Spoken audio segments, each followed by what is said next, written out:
Well, thanks for the opportunity to come and speak about Never Alone. It's been a fascinating project for us as a game developer with over 20 years of experience working on big budget AAA kind of action titles, to be able to work with a community to share their values and fiction in a game has just been incredible. So my name is Sean. This is Amy Fredeen. And Amy, do you want to give a little bit of background? Yeah, I'll go ahead and give a little bit of background. Honestly, it's kind of rare to have an accountant be involved this much in game development. It's been actually a pleasure.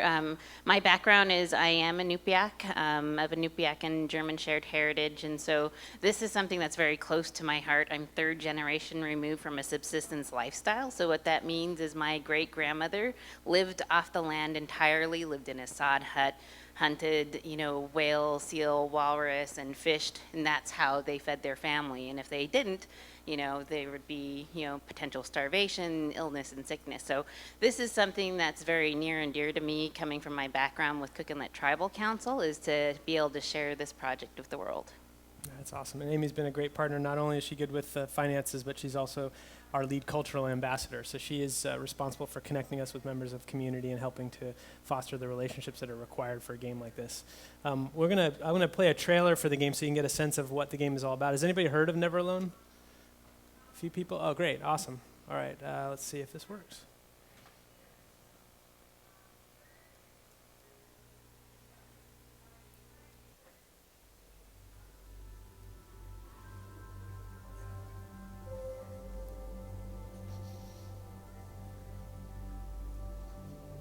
Imanga qanga qoleaqtuaruulugu qaangersillaavlugi kinguneekkinnu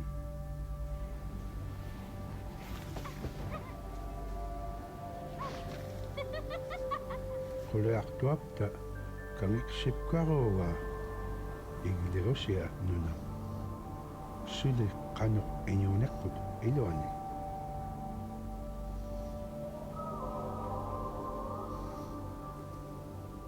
Aulaan, suhraavat, utuqqat quleaqtuat, alqarluutaat tatqamna aviktuarutaamutpat. Taamna sivulirivlu muuminga tiiraaliuqqina.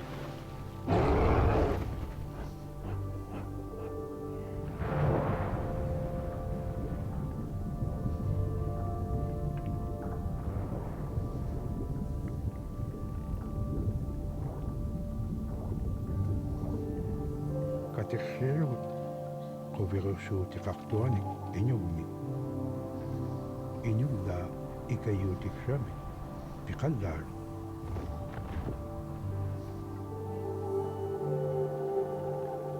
allagiinin iñuusini avlaan sivunnerat atiru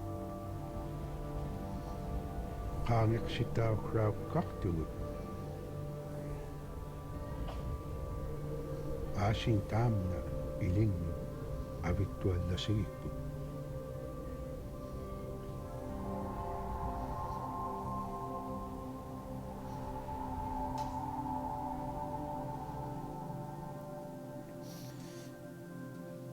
So the game is called Never Alone. It's an atmospheric puzzle platformer that's based in the Nupiaq mythology.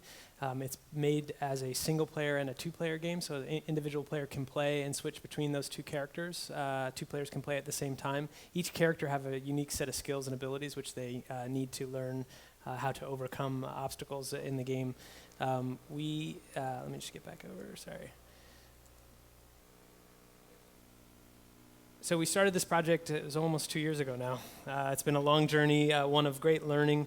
How many people are you working on projects which, or how many plan to work on projects related to culture or something like this? Is anybody, oh, there's a few, oh great. So we're hoping to share today a few lessons about what we've learned along the way. It's been, game development is challenging generally, but this adds a new layer of complexity, working with a community, learning how to navigate those relationships, how to build trust. And so we have a few lessons learned here that we're going to talk to you about today. But this journey started really from an initial conversation. This is Gloria O'Neill, who's the CEO of Cook Inlet Tribal Council, and now the chairman of Eline Media. And do you want to give a little introduction on Gloria? Yeah, so Gloria has been with Cook Inlet Tribal Council for over 20 years. She likes to say she started when she was 15. I don't know if that's necessarily true, but don't tell her I said that. One of the things you have to know about Cook Inlet Tribal Council and under Gloria's leadership is we don't necessarily settle for status quo. We are a tribal nonprofit organization. Back when she started, we were operating like a quasi-governmental unit. And so we knew 10 years ago that we needed to find a new path for our organization. We are an organization who serves individuals struggling with employment, substance abuse issues, child and family services. And so we asked them to become self-sufficient. And just as we asked them to become self-sufficient as an individual, we knew we had to do that as an organization. So just about 2.5 years ago now, we were sitting around the lunch table trying to figure out how, as an organization, we were going to sustain our mission in a way that aligned with our values. And so we looked at who we're serving and what the trends are, and we know we have this huge youth population coming up. And so if you look at the Alaskan Native population, there are a lot of harsh statistics. Less than half of our kids are graduating from high school. We're twice as likely to commit suicide. So there are all these negative information points out there. And there isn't a lot out there talking about the potential of our people. And that's what CITC is about potential partnership and people. And so what we've been doing is over the last 6 years is building social enterprises. And this video game concept was the next step. We were sitting down and saying, how do we connect with our youth? How do we remain relevant to them? And how do we put out a positive image to them and pass on knowledge? And so Gloria basically just said, why don't we do a video game? And so the rest is kind of history.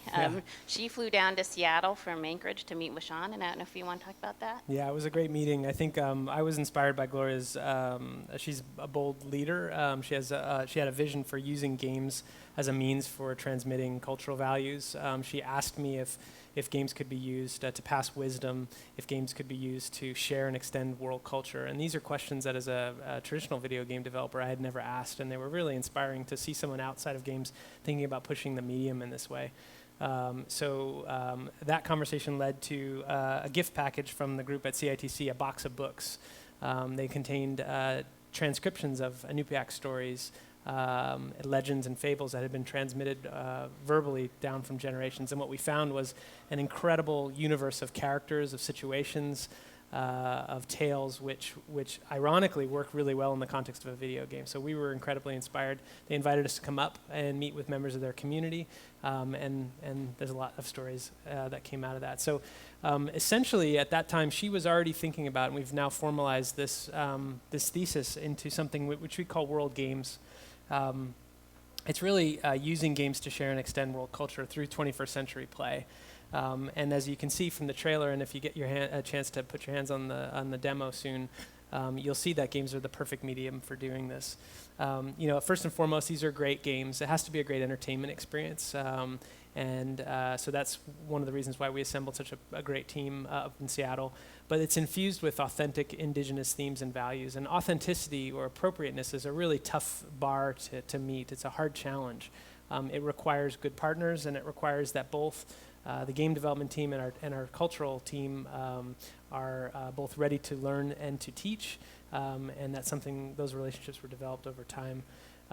These stories have been passed down for thousands of years, so there's some eternal truths, there's central logic there that speaks to people, and they've made them all the way down till now. And for the most part, in Western culture, we don't have access to those, and so games is a great way to get this material out to a younger generation who are really hungry for, I think, this kind of content. I spoke about inclusive development. I can't underscore how important this has been. We learned very early on in our discussions with the Inupiaq elders and youth. They said many people have come before you. They've come looking to make films or books, use other medium, and they've failed in many respects. And the thing that they cited was the reason for failure was they didn't take the time to really work in direct partnership with members of the community. They often went away to their studios, worked on things, came back, asked for approval. And so we took it as a part of our mission from the very outset to work with folks from community on every stage of the development all the way. They had a creative seat at the table. It made for a much more complex development process, but I feel it added such a huge boost in terms of the level of appropriateness that we were able to achieve. And then the last thing for World Games that we think is really important is beyond just the game. We want to provide opportunities for players to experience what we experienced when we went into community.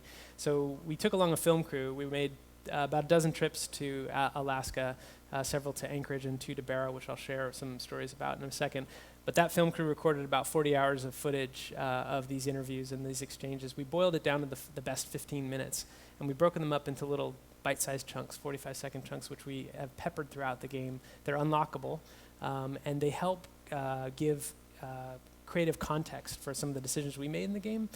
They also share aspects of the culture like their values, their history, and help elaborate on some of the material that we're going through. So what's awesome about this is as players play, they develop an interest, and when they see real people from community talking about their culture, I think they develop a real interest to explore world culture in general. So opening up the understanding that there's alternate world views, there's other thought worlds out there beyond our Western ways of thinking, and so that's really powerful stuff. As I said, Never Alone is an atmospheric puzzle platformer. It's in the same vein as a game like Limbo, if you've seen that kind of a game. It's side-scroller. The 3 main themes of the game are interdependence, which means you and I have to work together to overcome obstacles. It's a core theme of Inupiaq culture. That's such a harsh environment. There's no way to survive as an individual. You've got to rely on your community. Resilience is another key theme in the game. This is overcoming challenge and never quitting, essentially. And then intergenerational exchange. This is the passing of wisdom from one generation to another. And this is why we did that 2-player version of the game and why we chose a puzzle platformer. Was it's great for casual gamers to come in and play, but also hardcore gamers really appreciate the play. It's a 4 to 6 hour gameplay experience. It's for consoles and PC. We're developing this on Unity, so it works today on PlayStation 4, Xbox One, and PC, and it'll be released in the fall. So you talked a little bit about Cook Inlet. Do you want to elaborate, or do you want to go forward? I think we can go forward unless people have questions. Yeah. So Eline Media, do you want to talk a little bit about how we got in contact? Well, I think one of the amazing things is that we happened to stumble upon, I think, a lecture that Alan Gershenfield had done online, and we're like, we want to connect with them. And we weren't even sure if they were going to return our phone calls, but I think once Alan heard what we were trying to do, he automatically thought of Sean and recruiting Sean. And it's been one of those relationships where, honestly, we started off, in a contractual relationship where we were hiring Eline to develop this game in partnership with us. But what developed is this process that really sets the bar high on how to develop games that are based on traditional stories or other cultures, is that you do in-depth involvement throughout the game development process. And so what's happened over the course of this project, and actually we were doing an educational game with them as well, is that we knew that this wasn't something where we just wanted to kind of do these 1 or 2 projects, but really that we wanted to solidify that relationship. So on the website you can see that we have merged Upper One Games with Eline Media, and it's very exciting, and we kind of say it's like we were dating first and then we got married, but it's one of those amazing partnerships, I think, that can really say how indigenous organizations and communities can have more involvement in an organization like Eline. Yeah. So Eline is known for developing games that engage and empower. We work with some of the top government funding organizations and educational organizations. We have an investment from the Smithsonian. We have grants from MacArthur Foundation and Bill and Melinda Gates. We work on a number of different projects. They loosely fit into 3 categories. The first is foundations. This is core curriculum. Working on a product out of our Arizona studio called Historia, which is a civics-based game for classroom, in classroom at school. After school, we develop a line of pathway products called GameStar Mechanic. It teaches kids about the fundamentals of game design in a playful web-based experience. They're able to, as they play, they unlock sprites that they can use in their own workshop to create their own games and share with their friends. And then the Gateways line is really this world culture, world games thesis that we're exploring. This is true consumer entertainment, and that's being developed out of our Seattle studio. So a little bit about the development process. We started at the very early stages, really looking at how indigenous cultures are represented in video games. And we did an analysis and a survey, and it starts all the way back from 1982 in the Atari 2600 game called Custer's Revenge, which is a little bit infamous because it was sort of slightly, it was soft, it was a racy material at the time, and still is, all the way up to 2012, Assassin's Creed 3. And in between, a lot of developers have looked to indigenous cultures as a wellspring for themes and things. These are some images for box covers: Red Dead Revolver, Turok, Age of Empires, Assassin's Creed 3, Gun. What we found was there were four real ways that developers were approaching this. The first was, and the most simple, was just appropriating things, and this was just perpetuating stereotypes for exaggerated effect. This is sort of the most base level use. And then sampling, where somewhat an earnest inclusion of individual elements, but really lacking any kind of context, so players really didn't understand where this was coming from. The third up the chain was a depiction, and this is really an attempt to try to represent some sort of history or traditions. The characters are actually placed in context, and they have some basis for reality. But the highest order representation is one of infusion, and this is really that everything about the experience is permeated thematically and creatively with indigenous themes and values. And this is the hardest one to achieve. And if you look back on the titles that we explored, it's actually the least amount of titles actually tried this, and mostly in recent times. And we think Never Alone represents kind of the pinnacle of that. So next we stopped and did a market analysis. We looked at, I have an affinity for puzzle platforms. I feel like it's one of the best genres to do storytelling. And so we looked at games like Braid, Limbo, Journey, and what I found personally appealing about these was the craftsman-like quality in an age of indie development, a really unique personal vision, and it comes through a kind of a love. The love for making games comes through in these products. And then we looked at things like Putumayo, which is a world music label, movies like The Whale Rider, movies that have films and other media that have had the goal of opening up world cultures to audiences. And we recognize that if we could try to blend the goals that these products were achieving, we could really rise above the noise. And what we found, and what was validated by this theory, was when we released our game trailer in May, we really had an outpouring of community support, both from hardcore gamers who are looking for something different, casual gamers who recognize that, oh, that's interesting, that was something I would want to try to play, and non-gamers, what we call cultural creators, way outside the game fold, who were looking for an experience like this. So we feel like that positive outpouring has really continued with E3 and others. So real quick, wanted to take a minute and talk about who the Inupiaq are. Do you want to describe a little bit? Yeah, so Alaska has several Alaskan Native groups. We refer to ourselves as Alaskan Natives. We are connected to the American Indians, and in fact, a lot of our languages are very similar, but we are very different in the climate we use. So if you look at the map of Alaska, you can see the Inupiaq population spreads all the way from Canada all of the way over to the Nome area on the peninsula over there. My family in particular is from the Nome-Teller region, although traditionally we wouldn't say we are from one place. We followed the resources, and so we were a nomadic people, and since Western contact, we have kind of stayed in certain places over time. So you can see how this is laid out. One of the things that is very important to us even today is subsistence hunting, which includes whaling and fishing. We have a deep connection with nature. One of the things that we hold very close to our hearts is that every time we take something from the land, we need to give something back. We are all connected, and that the animals are actually giving themselves to us as a gift, and we need to respect that. So it goes from traditional almost like ceremonies and recognitions. When a seal gives itself to a person, we put the spleen back in the water as a float, to proper disposal and burial to show respect to these animals, because of the fact that food is so scarce that if we don't honor it, we know that the next season we may not see them come back. One of the things that's really amazing, and I think one of my most favorite parts about growing up as Alaska Native, is the stories. we all grew up hearing stories from our parents, whether it was read from books or, just listening to our aunties and uncles around the table. But what I see in this project is a new way to tell storytelling. So I grew up with these Alaskan Native stories and these Inupiat stories, and in my mind I was forming these pictures, and it looked different, I'm sure, to everyone who heard them. But what I see come alive on screen is that the gamer can go in and control and experience how they hear that story, and it's really a new way to share cultures around the world. And number one important goal for us is to make this a fun game so that people are interested in finding more about world cultures like the Inupiat culture.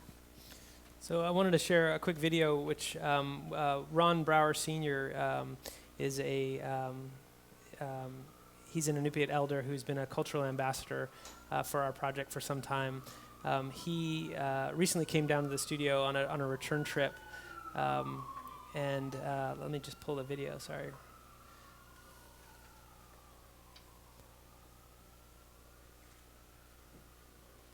Sorry, I lost track of it. I'll catch up in a second here. I'll find it in a minute. A really important part for us as a development team was making sure that we spent a good deal of time with members of community, and we were fortunate enough to have Amy and others who were introduced us to many members of culture. This is a photograph from our first Barrow trip, which was in February. And I think that was a kind of first level of trust building was if a bunch of guys from Seattle would make their way in the middle of the dead of winter to Barrow, that we were. And it's like minus 60 degrees in Barrow in February. So this is a phenomenal show of trust in us to take them out to this remote village up in northern Alaska. And if you can imagine, this is Barrow by day, and this is Barrow by night. It's a totally alien environment. It's amazing, completely desolate, but amazingly beautiful. And we were struck, as artists, we were struck by the subtlety of the light and the starkness of the environment. And it was one of our great challenges in the visual quality of the game to try to replicate that somehow so that players had a sense. We, early on from the project, we had the great fortune of connecting with an array of folks from community. These are some images from our early meetings where we met with Alaska Native elders, storytellers, and youth. And we learned a tremendous amount. We went up there, our role we understood were as students, and we went there really to listen. And I think that was the second big lesson that we learned, is that even though we were experts in the thing that we knew how to do, which was make games, we really took a very listening approach, and that was very helpful. I think that members of the community picked up on that as opposed to past people who had come up and kind of thought that they were selling us something. Yeah. And I think in this case, Sean's team did a phenomenal job in recognizing that they had a lot to learn before they could jump into a project like this. Yeah. And so we often joke that we were accidental ethnographers, but we developed a process which we've documented now, and we're hoping to share with other teams. All of these sessions were recorded; they were transcribed. We did summary reports to try to bubble up the insights that we gained there, and then we used that to help direct the creative process. A little bit later in the project, we came in contact. The gentleman on the left in the flannel shirt is an Inupiaq storyteller named Robert Cleveland. He's a very well-regarded storyteller.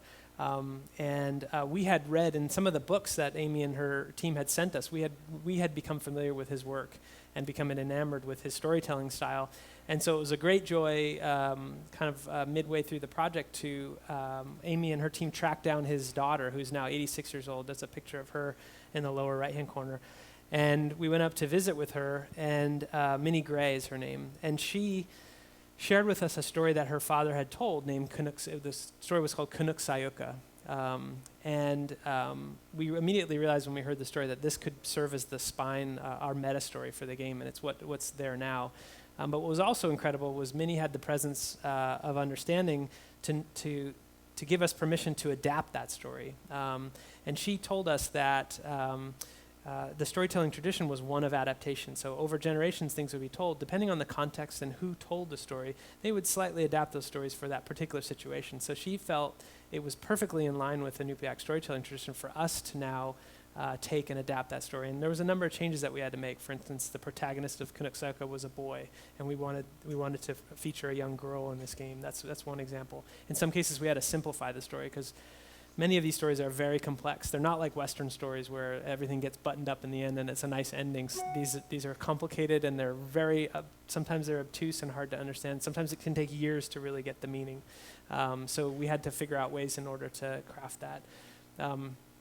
We also had wonderful experiences in which we were able to share with youth in Barrow. This is a trip we made in May of this year, in which we presented a version of the game to folks in high school and grammar school.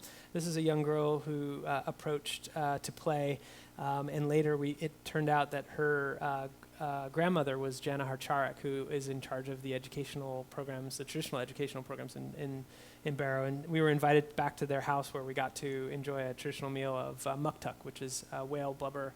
In this case, it's boiled. But what struck me about this little girl was she was equally facile in using an Xbox controller. She got in and started playing right away when having fun. And then later we saw her at the dinner table using an ulu, which is a traditional knife. It's a sharp knife. It would cut your finger right off, but she's completely trusted to use it to cut the muktuk. And she really represents kind of this bridge between the old ways and the new ways. And so it was really creatively very inspiring to be working on a product that's something that she could enjoy. We met with high school students. It was incredible to see them. They had no idea that many of them reject their traditional ways. They feel like it's not cool. They aspire to be more like Western kids. And so to see a video game, to play on a medium that they're very familiar with and see their characters and stories come to life, their faces lit up. We had a line afterwards asking how they could become involved, how they could become beta testers, how they could pitch up ideas for new games. And so we really felt like beyond just the development, this is another way that we could impact things by reaching out to folks there. These are some shots from our trips. We happened to be there just at the start of whaling season. Amy mentioned they're a subsistence lifestyle, so hunting, fishing, whaling is an important part of their tradition. And I was completely struck when they invited us to go out to receive one of the whales that had come in, and we watched the whole process of them taking and distributing the meat amongst the community. We have several cultural insights which we've embedded in the game around this to help people understand what this is all about, because there's a lot of confusion in the world about whaling in general. It's a very hot topic, but we wanted to be able to offer their perspective on this. One of the great lessons was, even though this is a very old culture, the level of ingenuity that it takes to survive in a climate like this is unparalleled. And so we learned a lot about how they crafted their hunting equipment, their boats, their housing, and we've embedded a lot of that knowledge into the game. And most importantly, we were inspired by their art, the carvings and the statues, and you'll see a real quality that we've tried to transmit through the game art. So in terms of assembling the team, we found it to be quite easy because there are a lot of people in game development who have become kind of jaded, have worked many hours on products that really don't serve a real purpose other than to sell units. A lot of the topics that we explore in game development tend to be highly violent, highly stereotypical. And so when I started to kind of put the word out that we were putting a team together in Seattle for this, it was incredible, the outpouring of support. We managed to get the art director of the SOCOM series, who had studied art in St. Petersburg, indigenous art in St. Petersburg, and was ready to put down the guns and put down the armor and start digging in on this. Our tech director is from id, who worked on titles like Rage and Doom. My background is in action-adventure games like the Tomb Raider series, Slave Zero, MechWarrior. All of us had a common thing. We wanted to do good in the world. We wanted to use our craft, our skills and abilities to try to impart positive change. We wanted to work outside of our normal circles. And all of us ironically, all of us ended up having daughters as children, and we wanted to create a product that we could take home, share, and be proud of, and experience things that would inspire them.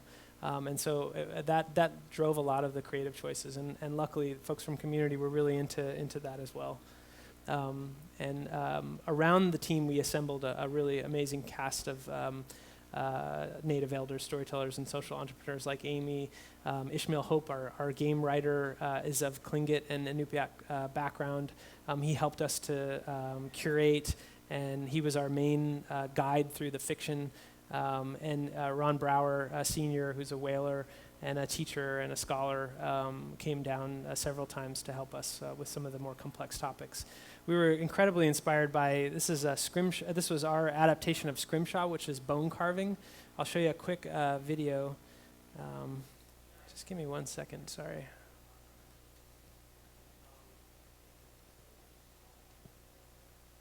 So while he's bringing that up, I'll talk a little bit about my first reaction. My first reaction was I was nervous. I didn't want my Inupiaq culture to be appropriated in a, very inappropriate way. But once I saw this concept art and some of the initial gameplay, what I realized is they are bringing back old artist methods and storytelling methods that I haven't seen done since I was a little girl. So what he's going to be bringing up is called scrimshaw, and I grew up with these beautiful long pieces of scrimshaw where it would literally show you a picture and a story in kind of storyboard format almost. But today what's happening, and it's beautiful art still, is the scrimshaw is usually a one picture, one panel that doesn't tell a story, just depicts a beautiful scenery. And so what they've done is brought something back to life on screen that I haven't seen in ages. Nibiaksarolum tikit ka ay maavanye. Agalan tamura allangupi allangamalo.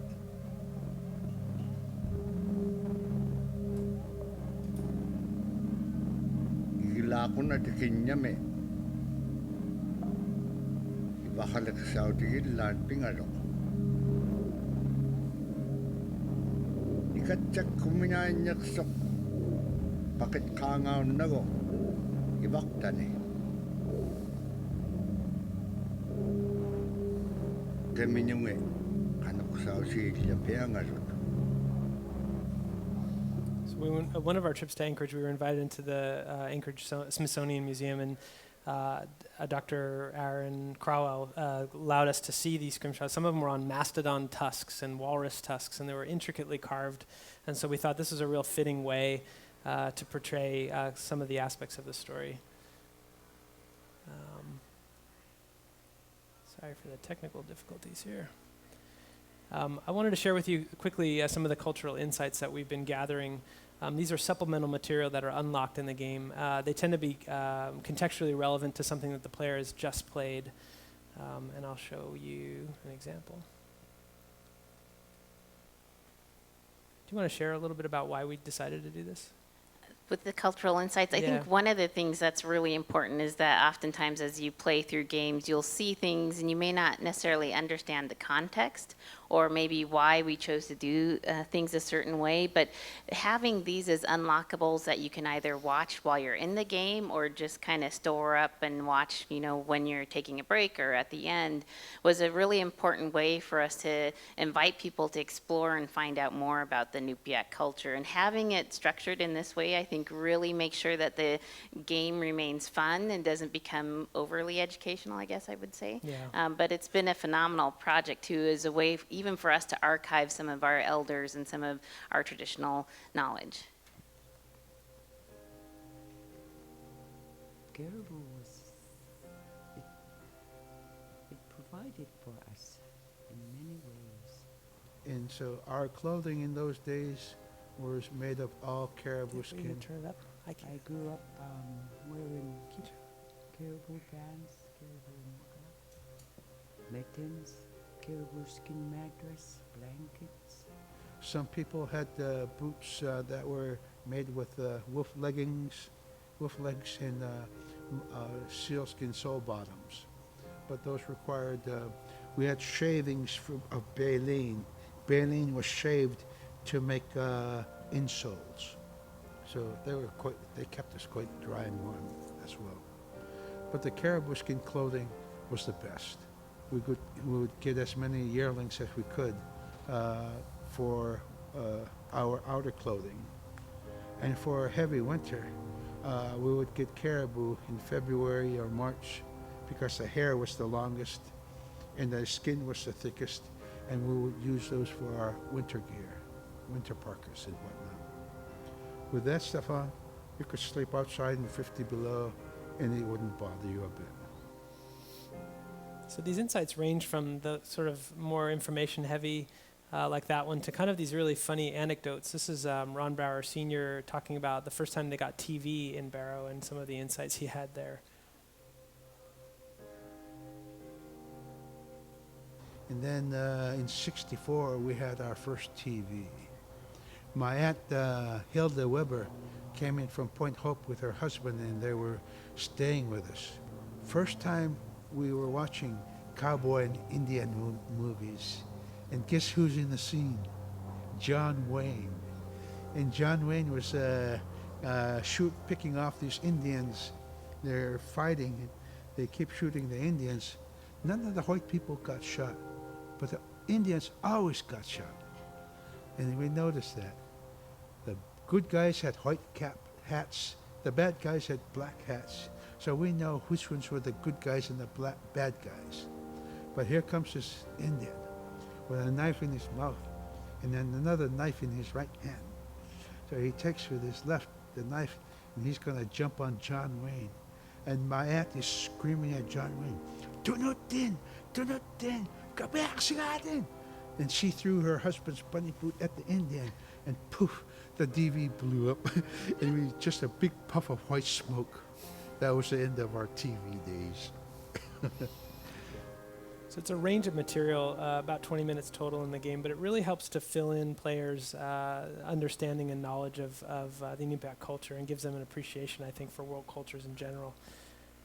So as I said earlier, we really had an amazing response from the release of the trailer and then subsequently at E3. These are from comments of some of the stories that have been coming out, but we've been heartened by players of various ranges of skill and ability coming through and saying they approve, how adorable, they're excited, and please don't kill the dog was another big one. Yeah, yeah.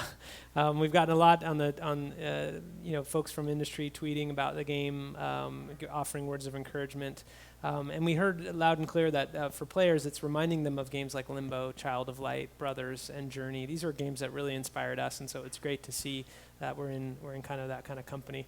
We generated a bunch of excitement out of E3. Never Alone was given an editor's choice by Polygon and written up by Yahoo Tech as a top 10 family-friendly game.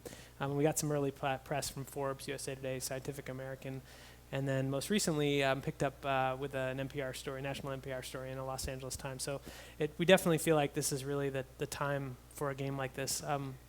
We feel it expands the market and audience for games, demonstrates that games can be used to share and extend world culture. It offers really exciting new challenges for game developers and demonstrates that commercial games can be used to engage and inspire. So we've learned a lot along the way. I think we'd be happy to answer questions if we can share, and we're happy to stick around later if you have any specifics. Logan. So this is for Amy.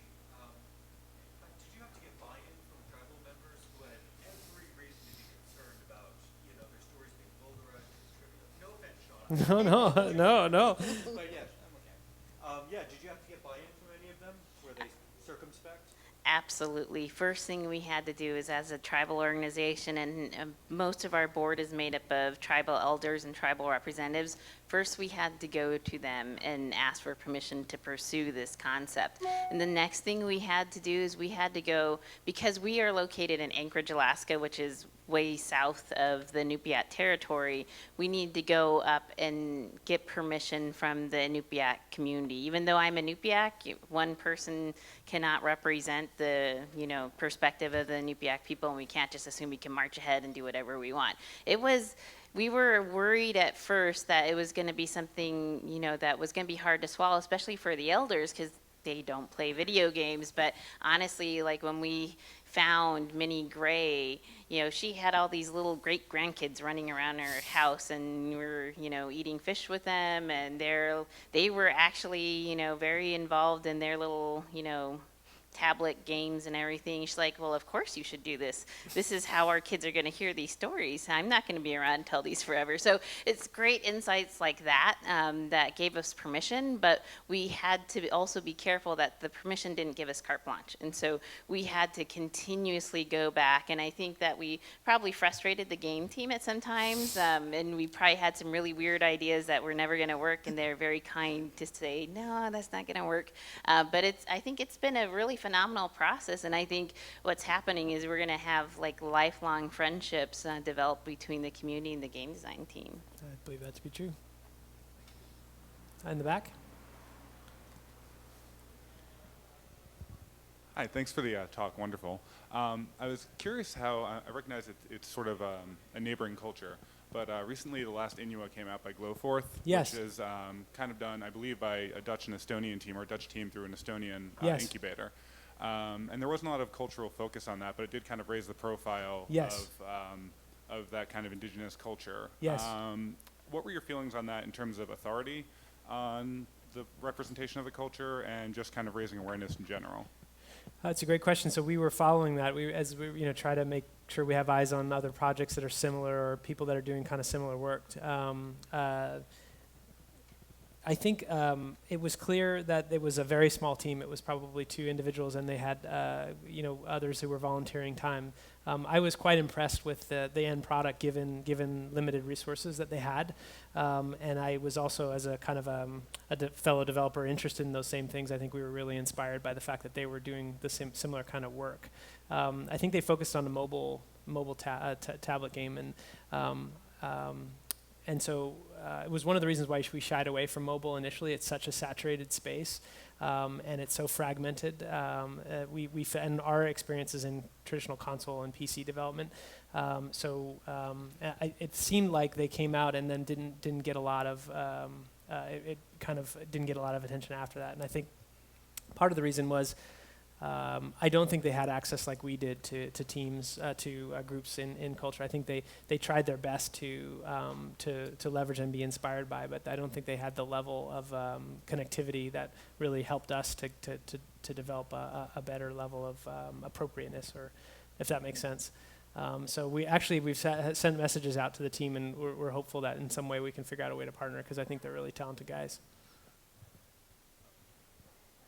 Hey, thank you both for the talk. It was great. I did have a question. You said that these stories are really complicated, Yeah. and not necessarily like traditional storytelling. And because games have become, I think, more social and more alive in a lot of ways, like players expect developers to continue putting energy into games after they've released. Yeah. Do you think the complicatedness of the stories is actually a strength because it allows you to develop DLC and to continue that? Yeah.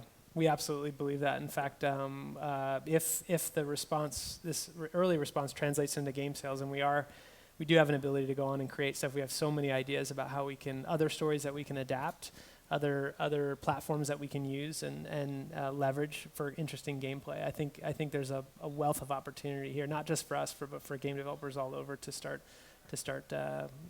working with this material. Yeah, this was awesome. Thank you so much for coming. Cool. I actually have 2 questions. Yeah. The first of which is, how do you think about your audience? Yeah. It's complicated. I think first and foremost, we're trying to build a game for a world audience, consumer entertainment for people outside of the culture to get a more deep understanding of what's there in Alaska.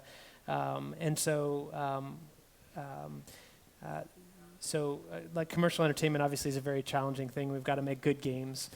We also look at the demographics. I spoke earlier about my young daughter playing. We're also seeing adults playing and having an equal time. So this thing kind of spans a lot, and so it's hard in the gameplay to be able to tune.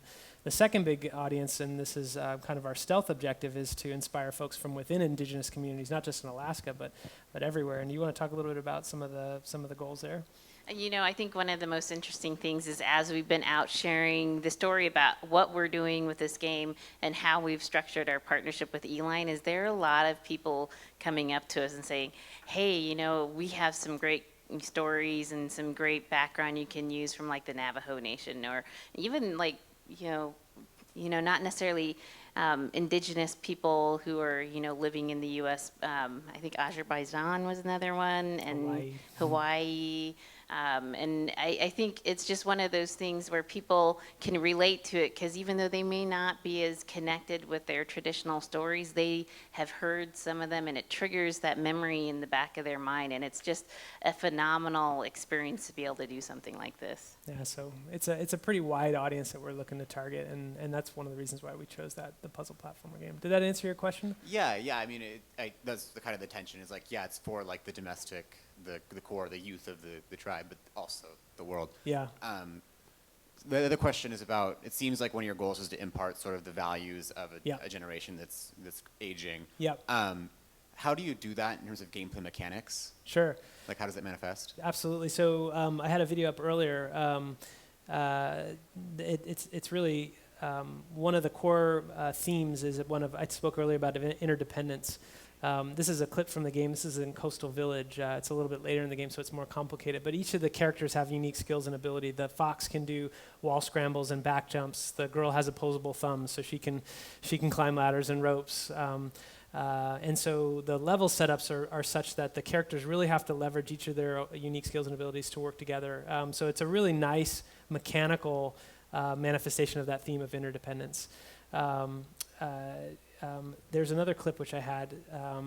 It was from the tundra. Another core value of Inupiaq culture is one that the world around us is alive. Everything has a spirit, and they believe in something called helping spirits, which are spirits that are around us that people can call upon to aid them.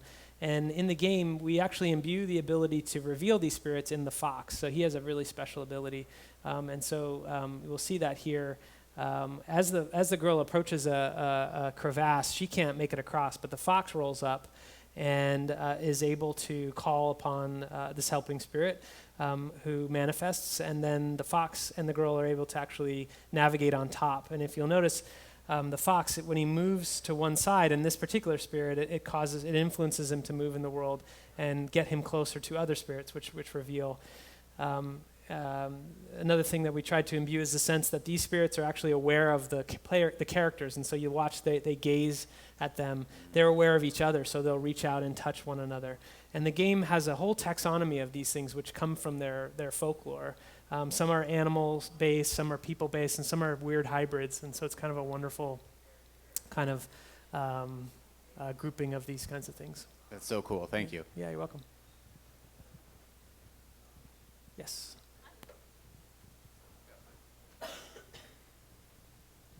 Hi, so the game looks really great. Oh, thank you. Congratulations. Thank you.